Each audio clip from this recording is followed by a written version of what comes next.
You probably know someone like this. They save consistently, avoid unnecessary spending, and make objectively responsible financial choices. On paper, they are doing fine. Sometimes they are doing better than fine. And yet, internally, they still feel poor, not temporarily cautious, poor, as if one wrong move could erase everything.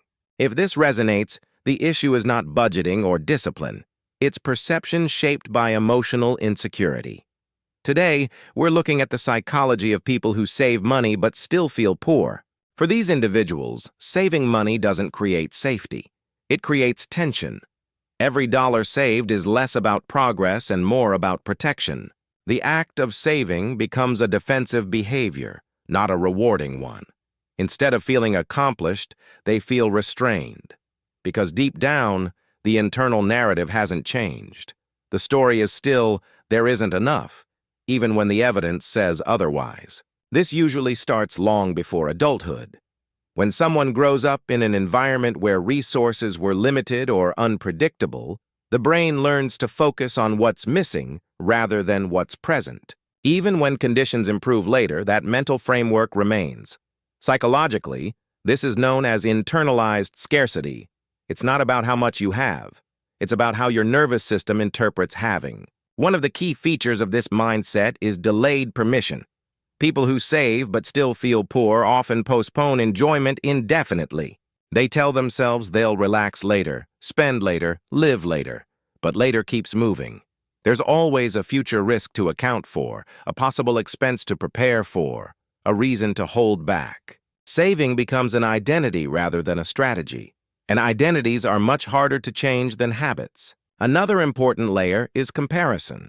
Even when they are objectively stable, these individuals often compare themselves upward. They focus on people who have more, not those who struggle.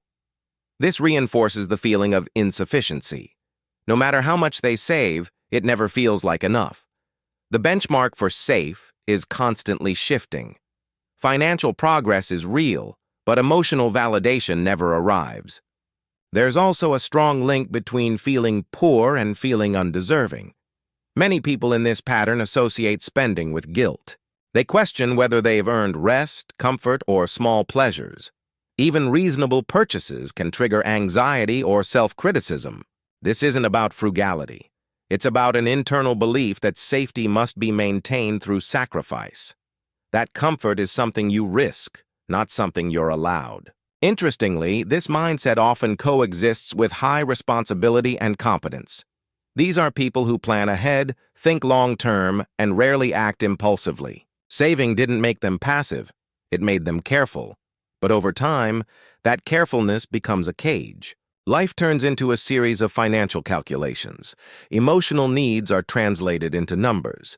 And since numbers never fully guarantee safety, the feeling of poverty persists. The emotional brain doesn't respond to savings accounts the way logic expects it to. It responds to consistency, predictability, and trust. If someone experienced loss, instability, or sudden reversals in the past, their body remembers that more vividly than any current balance. That's why having savings doesn't automatically reduce fear. The fear is not about the present. It's about a future imagined through the lens of the past. Society often praises saving as a sign of maturity and discipline, and in many ways it is. But when saving is driven by fear rather than intention, it doesn't produce peace. It produces hyper-awareness. Every decision feels weighted. Every expense feels like a threat.